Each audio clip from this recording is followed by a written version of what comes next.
بسم اللہ الرحمن الرحیم۔ وضو کے مسائل کے حوالے سے ہم گفتگو عرض کر رہے تھے گزشتہ جمعے بھی۔ مسئلہ نمبر 25، اگر کسی کے ناخن میں آٹا لگ کر سوکھ گیا اور اس کے نیچے پانی نہیں پہنچتا تو وضو نہیں ہوا۔ جب یاد آئے اور آٹا دیکھے تو چھڑا کر پانی ڈال لے، اور اگر پانی پہنچانے سے پہلے کوئی نماز پڑھ لی ہو تو اس کو لوٹا دے اور پھر سے پڑھے۔ اس کا خیال رکھیے گا کہ اگر کوئی چیز ناخن کے اندر آٹا ہو یا کوئی بھی اور چیز ہو، گندگی بہت زیادہ ہو گئی، مٹی بہت زیادہ لگ چکی ہے، مثلا جو لوگ کام کرتے ہیں مٹی میں، یا خاص کر جو لوگ کام کرتے ہیں مثلا اینٹ نہیں بناتے، وہ تو مٹی میں ہی کام کرتے ہیں نا، تو وہ اندر جو ہے نا وہ جمع ہو جاتی ہے۔ تو اگر ایسا ہو کہ پانی نہ پہنچے نیچے، ٹھیک ہے، پانی پہنچانے میں پہنچنے میں رکاوٹ ہو، تو اس صورت میں یہ وضو نہیں ہوگا، غسل بھی نہیں ہوگا، ٹھیک ہے جی۔ تو اگر ایسا ہوا اور کسی نے کر لیا تو وضو نہیں ہوا، ظاہر وضو نہیں ہو تو نماز بھی نہیں ہوگی۔ اس لیے اگر ایسا ہوا تو وہ اس کو صاف کر کے بس صرف اسی جگہ کو دھو لے، بس پورا وضو کرنے کی ضرورت نہیں، دوبارہ پورا وضو لٹانے کی ضرورت نہیں ہے، بس وہ جگہ دھو لے، وہاں پانی پہنچائے، بس وضو ہو گیا۔ اگر نماز پڑھی ہو تو نماز تو دوبارہ پڑھنی پڑے گی پوری، باقی وضو پورا کرنے کی ضرورت نہیں ہے، بس صرف ادھر پہنچانا۔ مسئلہ نمبر 26، کسی کے ماتھے پر افشا چھنی ہو، پتہ نہیں کیا، اور اوپر سے پانی بہا لے، وہ لگی ہوتی ہے بندیا ریڈی میڈ اسٹیکر کی طرح۔ اچھا، اس کو کیا کہتے ہیں؟ بندیا۔ بندیا، ادھر تو افشا پتہ نہیں کیسے۔ افشا کی بنی ہوتی ہے۔ اچھا، افشا نہ چھوٹ، اچھا، اور افشا نہ چھوٹنے پائے تو وضو نہیں ہوتا۔ ماتھے کا سب گھون چھڑا کر منہ دھونا چاہیے۔ یہ شادی کے موقع پر شاید لگاتے ہیں دلہن کو، ٹھیک ہے نا، تو وہ میرے خیال میں نا نیچے شاید پانی نہیں پہنچتا، اس لیے وضو نہیں ہوگا۔ اور یہی جو مسئلہ بھی جو ہے نا گزرا ہے ناخن ان کے نیچے وہ کا، اس طرح یہ جو نیل پالش ہے نا، ناخن پالش، یہ بھی اگر لگا ہوا ہو تو وضو نہیں ہوگا، اس لیے کہ پانی ادھر نہیں پہنچتا، اس میں یہ رکاوٹ ہے، پانی پہنچنے میں رکاوٹ، تو اس لیے اس سے بھی وضو نہیں ہوگا۔ اس کو صاف کر کے پھر وضو کرنا چاہیے، اس کا خیال رکھیے گا۔ بتا مثلا کچھ دن پہلے کسی نے مسئلہ پوچھا تھا، ابھی ان 2-3 دن پہلے، لیکن خاتون حیض کی حالت میں ہو وہ لگا لے ناخن پالش، کیونکہ اس نے تو وضو غسل تو کرنا نہیں، تو ٹھیک ہے حیض کے دنوں میں تو لگا سکتی ہے خاتون، ویسے بھی وہ وضو غسل نہیں ہوتا، لیکن اس کے علاوہ عام دنوں میں اگر لگا لیا تو وضو کے لیے اس کو ہٹانا پڑے گا، غسل کے لیے اس کو ہٹانا پڑے گا، تو اگر نہ وضو اور غسل نہیں ہوگا، یہ اچھی طرح ذہن میں رکھیے گا۔ صحیح، جنابت کی حالت میں کلر لگاتے ہیں، کوئی حرج نہیں، جنابت کی حالت میں کلر لگانا، جنابت کی حالت میں کھانا کھانا، اس میں کوئی حرج نہیں، لگا سکتے۔ مسئلہ نمبر 27، جب وضو کر چکے تو سورہ انا انزلناہ فی لیلۃ القدر یہ پڑھنے چاہیے، اور اس کے بعد جو ہے یہ دعا پڑھیں، اللہم اجعلنی من التوابین واجعلنی من المتطہرین واجعلنی من عبادک الصالحین واجعلنی من الذین لا خوف علیہم ولا هم یحزنون۔ یہ دعا پڑھنے چاہیے۔ اس دعا کا ترجمہ کیا ہے؟ اے اللہ کر دے مجھ کو توبہ کرنے والوں میں سے، اور کر دے مجھ کو گناہوں سے پاک ہونے والے لوگوں میں سے، اور کر دے مجھ کو اپنے نیک بندوں میں سے، اور کر دے مجھ کو ان لوگوں میں سے کہ جن کو کچھ خوف نہیں اور نہ وہ غمگین ہوں گے، یعنی آخرت میں۔ اور اسی طرح جو ہے نا یہ دعا بھی منقول ہے کہ سبحانک اللہم و بحمدک اشہد ان لا الہ الا انت وحدک لا شریک لک استغفرک و اتوب الیک و اشہد ان محمدًا عبدک ورسولک، یہ دعا بھی منقول ہے، آسمان کی طرف جو ہے وہ نظریں اٹھا کر یہ دعا مانگی جائے، مانگنا چاہیے۔ مسئلہ نمبر 28، جب وضو کر چکے تو بہتر ہے کہ 2 رکعت نماز پڑھے۔ اس نماز کو جو وضو کے بعد پڑھی جاتی ہے تحیۃ الوضو کہتے ہیں، حدیث شریف میں اس کا بڑا ثواب آیا ہے۔ وضو کے بعد 2 رکعت نماز پڑھنی چاہیے، ثواب کی بات ہے، لیکن یہ بات ذہن میں رکھیے گا کہ یہ جو نفل نماز ہے تحیۃ الوضو، نفل نماز ہے نا، اس کو اب 5 اوقات میں نہیں پڑھ سکتے۔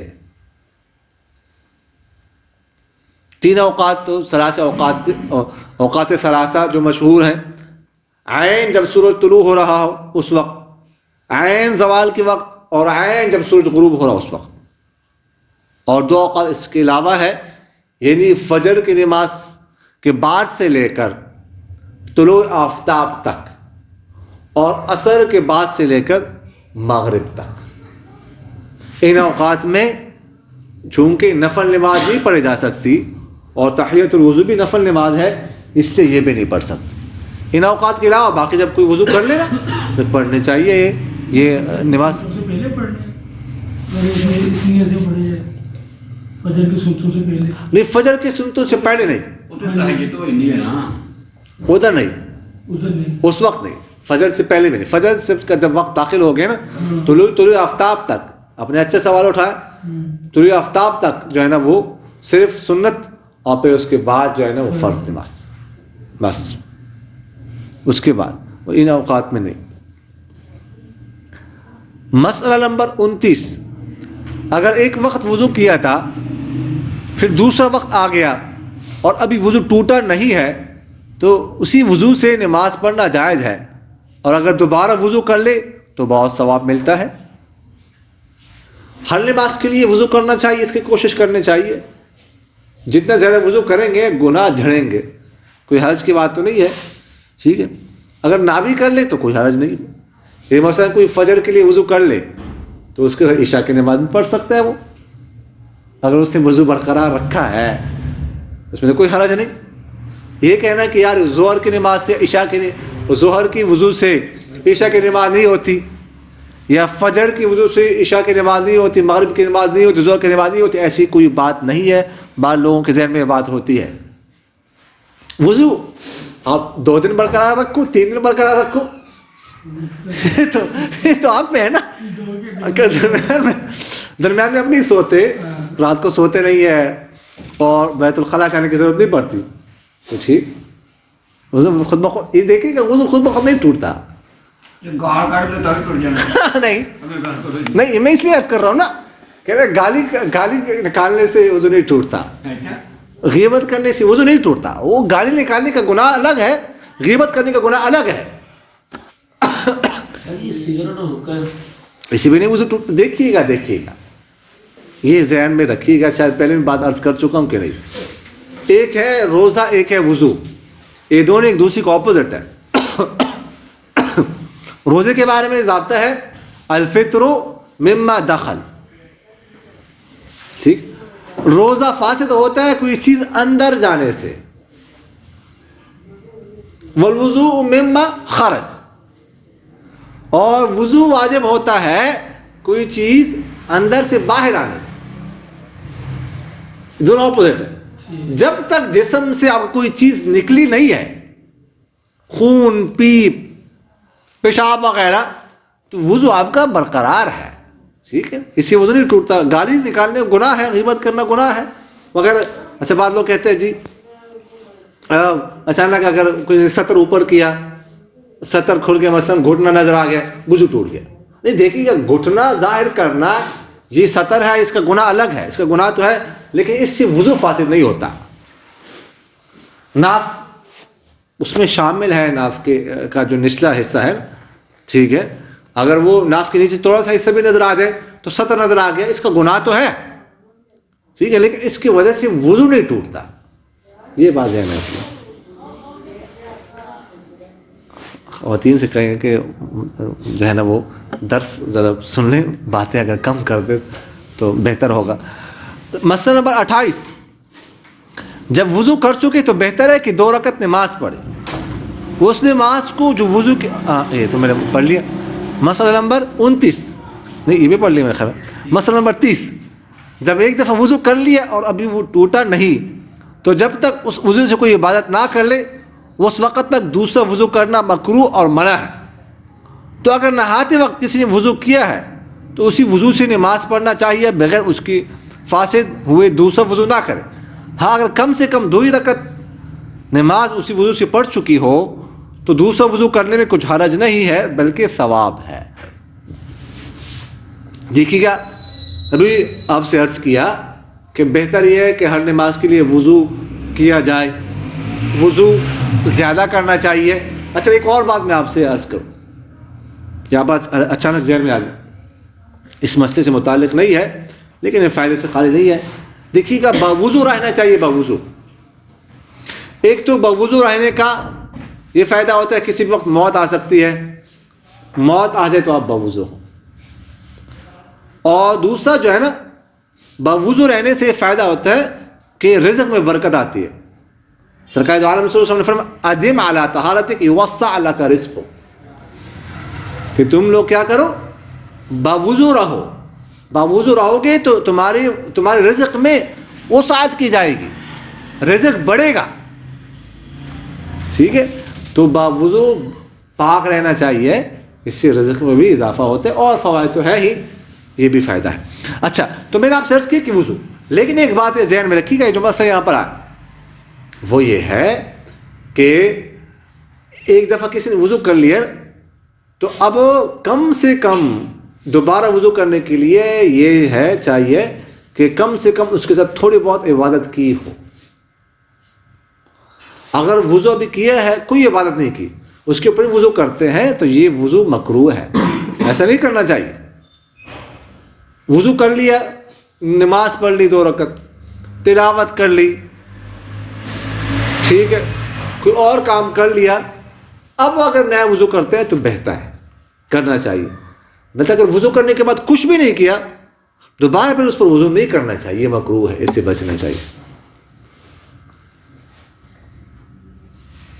مسئلہ نمبر 31, کسی کے ہاتھ یا پاؤں پھٹ گئے اور اس میں موم روغن یا کوئی اور دوا بھر لی, اس کے نکالنے سے ضرر ہوگا, تو اگر بغیر اس کے نکالے اوپر پانی بہا دیا تو وضو درست ہے. یہ پاؤں پھٹ جاتے ہیں لیکن یہ ادھر نہیں ہوتا, یہ فیصل آباد میں نہیں ہوتا, سردی میں ہوتا ہے. ٹھیک ہے, ہاں ایڑیاں ہوتی ہے, ایڑیوں میں, ہاں, لیکن یہ سردیوں میں ہمارے علاقے میں تو اب بھی ہوتا ہے, تو سردی کم ہو رہی, پہلے شاید ادھر بھی ہوتا ہو. یہ پاؤں پھٹ جاتے تھے, ہاتھ پھٹ جاتے تھے سردی کی وجہ سے. اب پتہ نہیں بچے جو ہے نا سوچیں گے کہ یہ تو سمجھ نہیں آ رہی بات ہمیں, جہاں پر تیز ہوا ہوتی ہے نا وہاں پتہ چل جاتا ہے, تو ویسلین کریم وغیرہ لگاتے ہیں تو زیادہ پھٹ جاتے ہیں.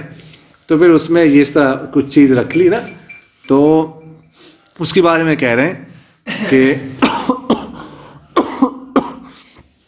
وہ اس کے اوپر جو ہے نا, اگر اوپر سے یہ پانی بہا دیا بس, تو بس یہ کافی ہے. اندر جو ہے نا اس کے اندر پانی پہنچانا یہ وہ ضروری نہیں ہے. ایک زخم کے حکم میں اس کے بارے میں آگے بات آ رہی. مسئلہ نمبر 32, وضو کرتے وقت ایڑی پر یا کسی اور جگہ پر پانی نہیں پہنچا, اور جب پورا وضو ہو چکا تب معلوم ہوا کہ فلاں جگہ خشک ہے, تو وہاں پر فقط ہاتھ پھیر لینا کافی نہیں ہے, بلکہ پانی بہانا چاہیے.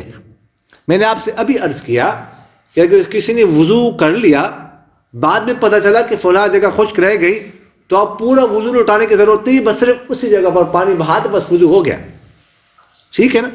تو اسی طرح ایڑی وغیرہ کسی جگہ سے خشک رہ گئی تو اب اس پر پانی بہائے, لیکن ہاتھ صرف پھیرنا کافی نہیں ہے, اس لیے کہ ہاتھ جو ہے نا وہ اس میں اتنا پانی نہیں ہوتا, اس کی وجہ سے وہ جو ہے نا وہ ہو چکے, وہ جو ہے نا اس کو ہم جگہ کو ہم گیلا کر سکیں یا اس پر پانی ہم بہا سکیں. تو اس لیے پانی بہانا چاہیے, ہاتھ نہ پھیرا جائے. پانی بہایا جائے بس صرف اس جگہ پر، بس وضو ہو جائے گا۔ مسئلہ نمبر 33، اگر ہاتھ یا پاؤں وغیرہ میں کوئی زخم ایسی بیماری ہو کہ اس پر پانی ڈالنے سے نقصان ہوتا ہے تو پانی نہ ڈالے، وضو کرتے وقت صرف بھیگا ہاتھ پھیر لے، اس کو مسح کہتے ہیں۔ اور اگر یہ بھی نقصان کرے تو ہاتھ بھی نہ پھیرے، اتنی جگہ چھوڑ دے۔ دیکھیے گا شریعت میں بڑی آسانی ہے۔ حضور اقدس صلی اللہ علیہ وسلم نے ارشاد فرمایا الدین یسر، دین آسان ہے، بڑا آسان۔ تو فرماتے ہیں کہ اگر کوئی زخم ہو، کوئی بیماری ہو، پانی نقصان پہنچاتا ہے تو پانی نہ ڈالے، ہاتھ گیلا ہاتھ پھیر دے۔ اگر ہاتھ پھیرنا بھی نقصان پہنچاتا ہے تو چھوڑ دے، کچھ بھی نہ کرے۔ زخم ہاتھ میں ہے، پاؤں میں ہے، کسی بھی جگہ پہ زخم ہے، چہرے پہ ہے، چھوڑ۔ کتنی آسانی ہے۔ مسئلہ نمبر 34، اگر زخم پر پٹی بندھی ہو اور پٹی کھول کر زخم پر مسح کرنے سے نقصان ہو، یا پٹی کھولنے باندھنے میں بڑی دقت اور تکلیف ہو تو پٹی کے اوپر مسح کر لینا درست ہے۔ اگر ایسا نہ ہو تو پٹی پر مسح کرنا درست نہیں، پٹی کھول کر زخم پر مسح کرنا چاہیے۔ یہ پٹی کے بارے میں ہے، باندھتے ہیں سلی پلاسٹ وغیرہ سب کچھ اس میں آ جائے گا۔ تو فرماتے ہیں کہ اگر تو ہم کھول سکتے ہیں، ٹھیک ہے، کوئی مسئلہ نہ ہو تو پھر تو اس کو کھول دیں، پانی نقصان نہ پہنچا تو پانی بہا دے، پانی نقصان پہنچا تو ہاتھ پھیر دے۔ اگر کھولنے میں دقت ہو تو پھر اس صورت میں پٹی کے اوپر جو ہے نا وہ کیا کر لے، مسح کر لے، ٹھیک ہے۔ اس وقت اس صورت میں جو ہے وہ اس کو کھولنے کی ضرورت نہیں ہے۔ آگے بھی بات جو ہے وہ آ رہی ہے۔ اگر کھولنے میں جو ہے نا پریشانی نہ ہو، کوئی مسئلہ ہو، پھر تو کھولنا پڑے گا، پھر اوپر سے مسح نہیں کر سکتا۔ مسئلہ نمبر 35، اگر پوری پٹی کے نیچے زخم نہیں ہے تو اگر پٹی کھول کر زخم کو چھوڑ کر اور سب جگہ دھو سکے تو دھونا چاہیے، اور اگر پٹی نہ کھول سکے تو ساری پٹی پر مسح کر لے، جہاں زخم ہو زخم ہے وہاں بھی، اور جہاں زخم نہیں وہاں بھی۔ بعض اوقات ایسے ہوتا ہے نا کہ زخم ایک جگہ پر ہے لیکن پٹی جو ہے نا وہ زیادہ جگہ گھیرتی ہے۔ مثلا ادھر زخم ہے تو پٹی نے یہ جگہ بھی گھیری ہوئی ہے، یہ دونوں اس سائڈ پہ۔ تو اب وہ کہتے ہیں کہ اگر تو کوئی مسئلہ نہیں ہے، پٹی کھول سکتے، پھر تو یہ جو اس طرف جو جگہ ہے نا چاروں طرف، اس کو دھونے میں حرج نہ ہو تو وہ جگہ تو دھونے پڑے گی پھر، بے شک یہ جگہ نہ دھوئے۔ اگر پٹی کھولنے میں حرج ہو، عموماً ایسا ہی ہوتا ہے کہ پٹی کھولنے میں حرج ہوتا ہے، تو پھر اس صورت میں بس نہ کھولے، جہاں زخم ہے وہاں پر بھی اوپر سے مسح کر لے پٹی کے اوپر، اور جہاں پر زخم نہیں، جس جگہ کو پٹی نے گھیرا ہوا ہے وہاں پر بھی مسح کر لے، یہ کافی ہے۔ مسئلہ نمبر 36، ہڈی کے ٹوٹ جانے کے وقت بانس کے پتہ نہیں کیا کہتے ہیں، بانس کی کچیا رکھ کے باہر کوئی لفظ ہے، یہ کیا ٹکٹی کے بنا کر باندھتے ہیں، اس کا بھی یہی حکم ہے۔ ٹھیک، اس کو کیا کہتے ہیں؟ اس کو بعض کا فٹا رکھا ہوتا ہے لکڑ کا بنا ہوتا، اچھا، وہ ہڈی کے اوپر رکھ کے پٹی کر دیتے ہیں۔ تو فرماتے جب تک نہ کھول سکے تو اوپر ہاتھ پھیر لیا کرے۔ اور فسد کی پٹی کا بھی یہی حکم ہے کہ اگر زخم کے اوپر مسح نہ کر سکے تو پٹی کھول کر کپڑے کے اوپر مسح کر لے، اگر کوئی کھولنے باندھنے والا نہ ملے تو پٹی ہی پر مسح کر لے۔ ٹھیک، مسئلہ یہ ہے، بات وہی ہے جو اوپر جو ہے گزر چکی کہ ہڈی آج کل تو میرے خیال وہ کیا کرتے ہیں، اس کو اوپر پلستر کرتے ہیں نا، پلستر کرتے ہیں، اور کچا پکا وغیرہ، ایک تو آسانی سے کھول سکتے ایک نہیں کھول سکتے موڑتے ہیں، تو بس اس کا بھی یہی حکم ہے۔ ٹھیک ہے، اب دیکھیے کہ اس میں بھی ایسا ہوتا ہے، ہڈی جو ہے نا ایک جگہ سے ٹوٹ جاتی ہے، ٹھیک ہے، لیکن پلستر کرتے ہیں مثلا پوری ٹانگ کا، ٹھیک ہے نا، تو اور کھول بھی نہیں سکتے، وہ تو نہیں کھول سکتے، تو اس لیے اب جہاں پر ہے مثلا غسل کرنا ہے، وضو میں تو خیر مثلا ٹانگ میں ہے تو ادھر تو ضرورت نہیں، غسل میں ہے تو مسح کر لے، بس اس کے اوپر کافی ہے۔ پاؤں پہ ہے تو بس وہ اوپر سے جتنا پلستر لگے ہوئے ہے وہ سب پر مسح کر لے، یہ کافی ہے۔ مسئلہ نمبر 37، پٹی وغیرہ میں بہتر تو یہ ہے کہ ساری سب پر مسح کر لے. اگر ساری پر نہ کرے بلکہ آدھی سے زائد پر کر لے تو بھی جائز ہے. اگر فقط آدھی یا آدھی سے کم پر کرے تو جائز نہیں. ہاں جی. اور مسئلہ وہ یہ ہے کہ پٹی وغیرہ جو ہے, پلستر وغیرہ جو ہے نا, اس کے بارے میں یہ حکم ہے کہ پوری پٹی پر مسح کرنا ضروری نہیں ہے. آدھی سے زیادہ پر کر لیا نا, بس مسح ہو گیا. یعنی اصل حکم ہے کہ اکثر حصے پر مسح ہونا چاہیے. تو اکثر حصے پر آدھی سے زیادہ پٹی پر کر لیے تو اکثر پر مسح ہو گیا, بس یہ جائز ہے. پوری پٹی پر مسح کرنا ضروری نہیں ہے. مسئلہ نمبر 38 فرماتے ہیں کہ پٹی وغیرہ کھل کر گر پڑے اور زخم ابھی اچھا نہیں ہوا تو پھر باندھ لے, اور وہی پہلا مسح باقی ہے. پھر مسح کرنے کی ضرورت نہیں ہے. اور اگر زخم اچھا ہو گیا, اب باندھنے کی ضرورت نہیں ہے تو مسح ٹوٹ گیا. اب اتنی جگہ دھو کر نماز پڑھے, سارا وضو دہرانا ضروری نہیں ہے. پٹی گر گئی, دیکھیے گا زخم ٹھیک نہیں ہوا تو دوبارہ پٹی لگا دے. مسح دوبارہ کرنے کی ضرورت نہیں ہے, مسح وہ والا کافی ہے. اور اگر پٹی گر کے زخم ٹھیک ہو چکا ہے کہ اب دوبارہ پٹی لگانے کی ضرورت نہیں ہے تو اب پٹی کھول لیا آپ نے, اس کو پھینک دو. اب وہ جگہ جو ہے نا اتنی جگہ دھو لو. میں نے آپ سے عرض کیا کہ دوبارہ سارا وضو دہرانے کی ضرورت نہیں ہے, بس وضو ہو گیا. اچھا, آگے دوسری بات شروع ہو رہی, وہ یہ کہ وضو توڑنے والی چیزوں کا بیان. اب یہاں سے ان چیزوں کا بیان کریں گے جن چیزوں سے وضو ٹوٹ جاتا ہے, جن کو ناقض وضو کہتے ہیں. مسئلہ نمبر 1, پخانہ, پیشاب اور ہوا جو پیچھے سے نکلے اس سے وضو ٹوٹ جاتا ہے. البتہ اگر آگے کی راہ سے ہوا نکلے, جیسے کبھی بیماری سے ایسا ہو جاتا ہے, تو اس سے وضو نہیں ٹوٹتا. اور اگر آگے یا پیچھے سے کوئی کیڑا وغیرہ یا کنکری وغیرہ نکلے تو بھی وضو ٹوٹ گیا. ٹھیک ہے, یہ وضو ٹوٹ جاتا ہے. یہ ہوا کے بارے میں اب چونکہ مسئلہ ہے, مسئلہ جو ہے نا بتانا پڑے گا. ہوا جو ہے نا پیچھے کے راستے سے جو ہوا نکلتی ہے وہ چونکہ گندگی سے آتی ہے, تو اصل اس میں علت یہ ہے چونکہ وہ گندگی سے راستے کی آ جاتی ہے تو اس لیے وضو ٹوٹ جاتا ہے. اور اگر ہوا جو ہے نا آگے کے راستے سے نکلے تو چونکہ وہ گندگی سے ہو کر نہیں آئی ہوتی تو اس لیے اس سے وضو جو ہے وہ نہیں ٹوٹتا. عموماً مردوں کا نہیں, لیکن خواتین کا ایسا ہو جاتا. کوئی اور چیز نکلے تو ڈی. مسئلہ نمبر 2, اگر کسی کے کوئی زخم ہو, اس میں سے کیڑا نکلے یا کان سے نکلے یا زخم میں سے کچھ گوشت کٹ کر گر پڑا اور خون نہیں نکلا تو اس سے وضو نہیں ٹوٹا. زخم سے کوئی کیڑا نکلا, کان سے کوئی کیڑا نکلا, یا خدا نخواستہ کوئی گوشت گر گیا, ٹھیک ہے, بدن سے, لیکن خون نہیں نکلا, ٹھیک ہے نا, تو اس سے وضو نہیں ٹوٹا, وضو برقرار ہے.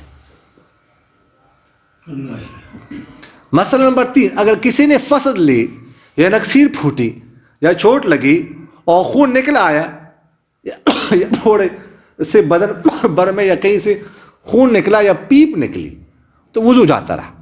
البتہ اگر زخم کے منہ ہی پر رہیں, زخم کی منہ سے آگے نہ بڑھے تو وضو نہیں گیا. تو اگر کسی کے سوئی چبھ گئی اور خون نکل آیا لیکن بہا نہیں ہے تو وضو نہیں ٹوٹا, اور جو ذرا بھی بہہ پڑا تو وضو ٹوٹ گیا.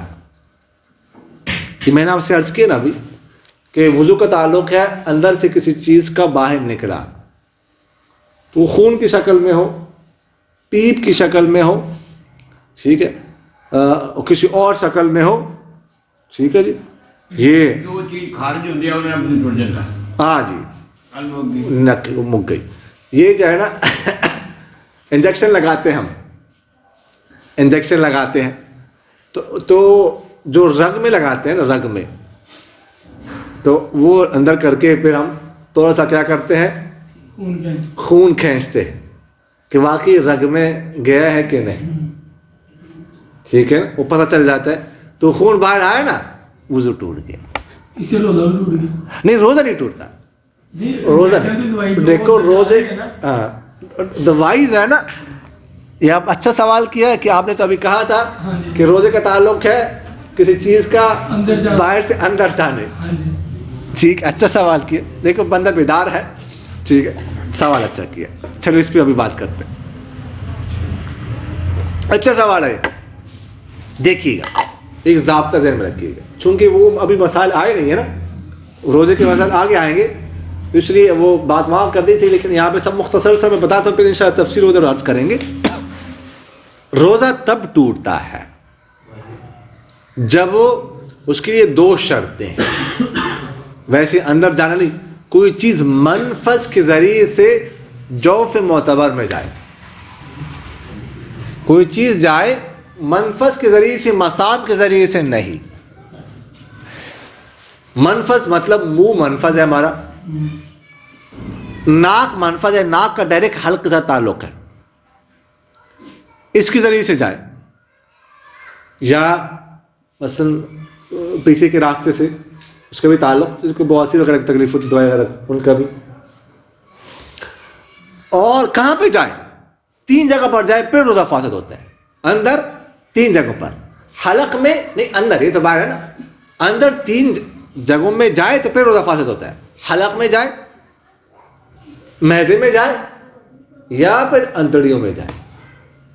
بس منفذ کے ذریعے سے جانا ضروری ہے, اور ان 3 جگہوں پر پہنچنا ضروری ہے. انجیکشن کے ذریعے سے بھی چیز اندر جاتی ہے, لیکن وہ منفذ کے ذریعے سے نہیں جاتا, تو مسام کے ذریعے سے جاتی ہے, اس لیے اس سے روزہ فاسد نہیں ہوگا.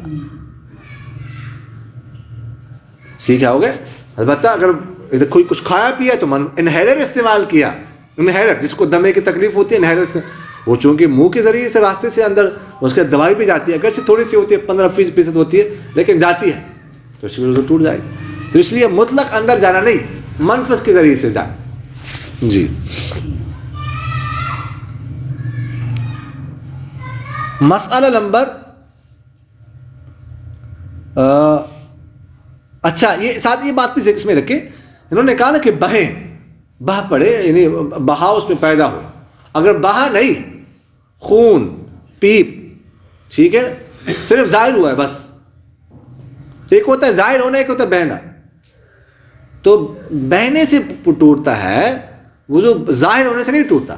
خون نظر آیا لیکن باہر نہیں نکلا تو نہ وضو نہیں ٹوٹ, برقرار. مسئلہ نمبر 4, کسی نے ناک سین کی یا اس میں جمع خون جو ہے نا وہ نکلا, تو وضو نہیں گیا. وضو جب ٹوٹتا ہے کہ پتلا خون نکلے اور بہہ پڑے. سو اگر کسی نے اپنی ناک میں انگلی ڈالی, پھر جب اس کو نکالا تو انگلی میں خون کا دھبا معلوم ہوا, لیکن وہ خون بس اتنا ہی ہے کہ انگلی میں تو ذرا سا لگ جاتا ہے لیکن بہتا نہیں, تو اس سے وضو نہیں ٹوٹتا. یعنی خون نکلے لیکن پتلا خون ہو, وہی بات کہ بہنے والا, پھر تو وضو ٹوٹتا ہے. اگر جمع ہوا خون ہے, جیسے بعض اوقات ہم ناک صاف کرتے ہیں نا, تو وہاں سے نکلتا ہے, ٹھیک ہے, جمع ہوا خون ہوتا ہے, اس سے وضو نہیں ٹوٹتا.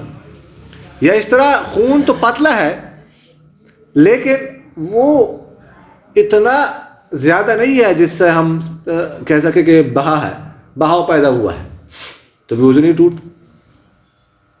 آگے بات آ رہی ہے, اس طرح اگر زخم ہے اور اس کو کسی نے ٹیشو لگایا, ٹیشو کو وہ لگا خون لیکن وہ بہا نہیں ہے, ٹھیک ہے, تو وضو نہیں ٹوٹا, وضو برقرار. ٹھیک ہے, انگلی لگی, انگلی کو لگ گیا لیکن بہاؤ اس میں نہیں پیدا ہوا, بس اندر اندر ہے, برقرار. کپڑا لگا, کپڑے کو لگا لیکن بہا نہیں, وضو برقرار.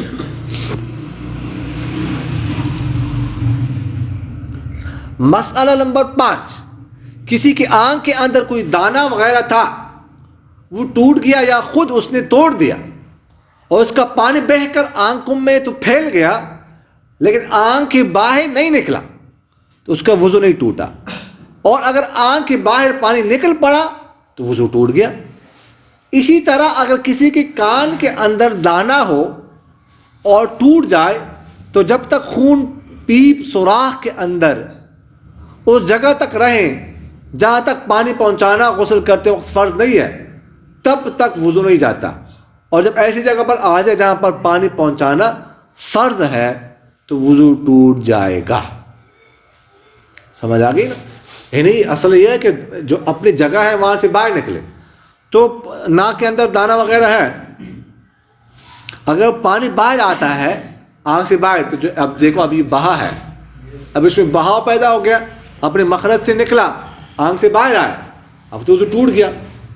اور اگر اندر ہی اندر ہے تو چونکہ اپنے مخرج سے باہر ہی نکلا ہے تو اس لیے وضو برقرار ہے. اس طرح کان کے اندر دانہ ہو، کوئی اور زخم ہو، خون یا پیپ وغیرہ اندر اندر ہی ہے، یہ جو باہر کا حصہ ہے نا، باہر کا حصہ جس کو غسل میں دھونا ضروری ہوتا ہے، یہ باہر والا ہے. ابھی ادھر تک نہیں آیا، اندر اندر ہے لیکن باہر نہیں نکلا تو اس سے وضو نہیں جاتا. اگر ادھر یہاں تک آ گیا جو باہر نظر آ رہا ہے، اس کو دھونا ہے ہوتا ہے غسل میں، تو اب وضو ٹوٹ جائے گا.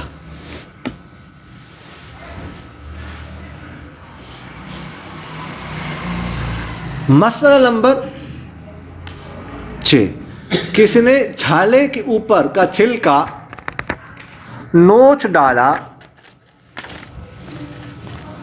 اور اس کے نیچے خون یا پیپ دکھائی دینے لگا، لیکن خون و پیپ اپنی جگہ پر ٹھہرا ہے، کسی طرف نکل کے بہا نہیں، تو وضو نہیں ٹوٹا. اور جو بہہ پڑا تو وضو ٹوٹ گیا. ابھی میں نے آپ سے بات عرض کی کہ بہنا ضروری ہے، اور جس کو اگر بہا نہیں تو اس کو بادی، آدمی میں بادی تو کہہ سکتے ہیں، بادن یعنی ظاہر تو ہوا ہے، تو ظاہر ہونے سے وضو نہیں ٹوٹتا، بہنے سے ٹوٹتا ہے. مسئلہ نمبر 7، کسی کی پھوڑے میں بڑا گہرا گھاؤں ہو گیا تو جب تک خون پیپ گھاؤں کے سوراخ کے اندر ہی اندر ہے، باہر نکل کر بدن پر نہ آئے، اس وقت تک وضو نہیں ٹوٹتا. بات وہی ہے کہ جب تک مخرج سے باہر نہ نکلے تو اس سے جو ہے نا کوئی مسئلہ نہیں بنتا. مسئلہ نمبر 8، اگر کسی زخم کا خون آپ سے نہیں نکلا بلکہ اس نے دبا کے نکالا ہے، تب بھی وضو ٹوٹ جائے گا جبکہ وہ خون بہہ جائے. یعنی خون نکلے یا اسے نکالا جائے، خود نکلے یا شخص اسے خود نکالے، دونوں صورتوں میں جو ہے نا وضو ٹوٹ جائے گا. یہ نہیں ہے کہ بہنا ہے تو خود بہے تو ٹھیک ہے، کسی نے نکال دیا تو نہیں، دونوں صورتوں میں ہو جائے گا، بس باہر آنا چاہیے کسی بھی صورت میں.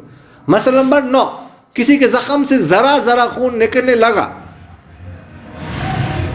اس نے اوپر سے مٹی ڈال دی یا کپڑے سے پونچھ لیا، پھر ذرا سا نکلا، پھر اس نے صاف کیا، اس طرح کئی دفعہ کیا کہ خون بہنے نہ پایا، تو دل میں سوچے اگر ایسا معلوم ہو کہ اگر صاف نہ کیا جاتا تو بہہ پڑتا تو وضو ٹوٹ جائے گا، اگر ایسا ہو کہ صاف نہ کیا تب بھی نہ بہتا تو وضو نہ ٹوٹے گا.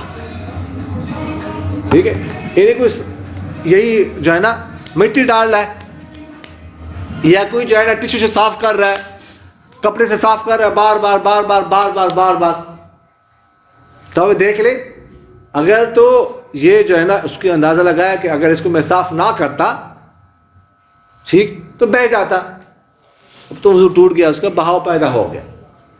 اب اس کے ذہن میں یہ ہے کہ نہیں اتنا زیادہ تھا ہی نہیں، اگرچہ ایک دفعہ ٹشو لگایا، دوسری دفعہ، تیسری دفعہ، لیکن اس کو یہ اندازہ ہے کہ اس نے بہنا پھر بھی نہیں تھا، یا انگلی لگائی بار بار یا کپڑا لگایا بار بار، لیکن اندازہ ہے کہ اس نے جو ہے نا وہ بہنا نہیں تھا، تو اس صورت میں وضو برقرار ہے، وضو نہیں ٹوٹا. مسئلہ نمبر 10، کسی کے تھوک میں خون معلوم ہوا تو اگر تھوک میں خون بہت کم ہے اور تھوک کا رنگ سفیدی یا زردی مائل ہے تو وضو نہیں کیا، اور اگر خون زیادہ یا برابر ہے اور رنگ سرخی مائل ہے تو وضو ٹوٹ گیا. ٹھیک ہے ٹوٹی والے نال ٹوٹ جانا, جی. ٹوٹی والے میں ٹوٹ جاتا. وہ نہیں, وہ الگ مسئلہ ہے. ٹھیک ہے, اس پہ آگے جو ہے انشاءاللہ بات جو ہے نا وہ کریں گے, بات آئے گی خون کے بارے میں. خون دیکھیے گا, بعض اوقات آتا ہے دانتوں میں خون آتا ہے انسان کو. اگر خون کم ہے, تھوک غالب ہے, زیادہ ہے, اس صورت میں تو وضو نہیں ٹوٹا. اور انہیں 3 صورتیں بن سکتی ہے نا. تھوک غالب ہے, ٹھیک ہے, نمبر 1. نمبر 2, تھوک اور خون برابر ہے. نمبر 3, خون غالب ہے. 3 صورتیں ہو گئی. تو پہلی صورت میں وضو نہیں ٹوٹتا, یعنی جب تھوک غالب ہو. باقی دونوں صورتوں میں وضو ٹوٹ جائے گا. تھوک اور خون برابر ہو تو وضو ٹوٹ جائے گا, اور اگر خون غالب ہو, زیادہ تھوک کم ہو, پھر بھی جو ہے نا وہ وضو ٹوٹ جائے گا. اس کا جو ہے نا وہ خیال رکھنا چاہیے. میرے خیال میں اتنا کافی ہے. جی کسی کے ذہن میں کوئی سوال تو نہیں ہے؟ وضو کرتے ہیں ہاں ہاں ایسے ہوتے ہیں ٹوٹی ہوئی جیسے, ہاں. اسے ایسے تو نہیں کہ ایسے ہونا چاہیے. کیسے تو میں سمجھا نہیں. یہ ٹوٹی جا رہی ہے نا, ہاں ایسے بالوں کے نیچے ہاں ایسے پانی ہے نا, ایسے نہیں ہونا چاہیے. ہاں, یعنی آپ کہہ رہے ہیں ایسے ہونا چاہیے, ایسے ادھر سے جانا چاہیے. کہ ایسے کر دیتے ہیں نا. ہاں اصل اچھا سوال کیا, یہ سوال اچھا کیا. اصل یہ ہے کہ پانی ادھر سے جانا چاہیے ایسے. ہم تو شروع ادھر سے کرتے ہیں. شروع ہو جاتے ہیں نا, ہاں ہم ادھر سے شروع کرتے ہیں, لیکن ادھر سے شروع کرنا چاہیے. شروع ادھر سے ہونا چاہیے.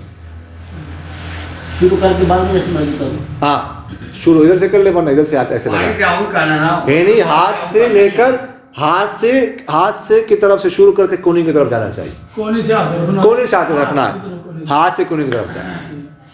اصل یہ ہے. ابھی داڑھی کو بھی ایسے کرتے ہیں, اوپر سے کرنا چاہیے ایسے کرنا چاہیے. دیکھیں داڑھی کا طریقہ یہ ہے, بات ویسے آگی پانی تو ایسے لگائے نا, تو ادھر سے نیچے سے خلال کر, ادھر سے نیچے سے, یہ طریقہ, یہ طریقہ. یہ والا جو آپ بتا رہے ہیں, یہ یعنی کہ سر کا مسا کرنے سے پہلے کا داڑھی کا دھونا. داڑھی کا تو منہ کے ساتھ دھونا ہے نا, منہ دھونا اس کے ساتھ کرنا ہے. منہ دھونا نا تو ساتھ ہی خلال بھی کرنا ہے, ٹھیک ہے. منہ کے ساتھ, چہرے کے ساتھ, چہرے کے ساتھ کرنا. اور کسی کے ذہن میں کوئی؟ ٹھیک ہے, دعا کر لیتے ہیں. امین. الحمدللہ رب العالمین والعاقبۃ للمتقین والصلاة والسلام على خیر خلقہ محمد وعلى آلہ واصحابہ اجمعین. اللهم اهدنا فيمن هاديت وعافنا فيمن عافيت وتولنا فيمن توليت وبارك لنا فيما أعطيت وقنا شر ما قضيت فإنك تقضي ولا يقضى عليك إنه لا يذل من واليت ولا يعز من عاديت تبارك ربنا وتعاليت. یا ذا الجلال والإکرام ہمارے تمام صغیرہ کبیرہ گناہوں کو معاف فرما. یا ذا الجلال والإکرام ہمارے تمام لغزشوں سے, تمام کمیوں سے, تمام کوتاہیوں سے, تمام غفلتوں سے درگزر فرما. یا ذا الجلال والإکرام ہمیں دین کے فہم اور سمجھ نصیب فرما. یا ذا الجلال والإکرام ہمیں اپنے احکام پر حضور اقدس صلی اللہ علیہ وسلم کی طریقوں پر چلنے کی توفیق نصیب فرما. یا ذا الجلال والإکرام نیک کام کرنے کی توفیق عطا فرما, گناہوں سے بچنے کی توفیق عطا فرما. یا ذا الجلال والإکرام امت مسلمہ کو آپس میں اتفاق اتحاد نصیب فرما. امت مسلمہ کی آپس کی عداوت کو اور دشمنیوں کو دور فرما. یا ذا الجلال والإکرام ہمارے گھروں میں, ہمارے کاروبار میں, ہماری اولاد میں, ہماری عمر میں برکت نصیب فرما. سبحان ربک رب العزت عما یصفون وسلام علی المرسلین والحمد للہ رب العالمین. آمین یا رب العالمین برحمتک یا رحمۃ.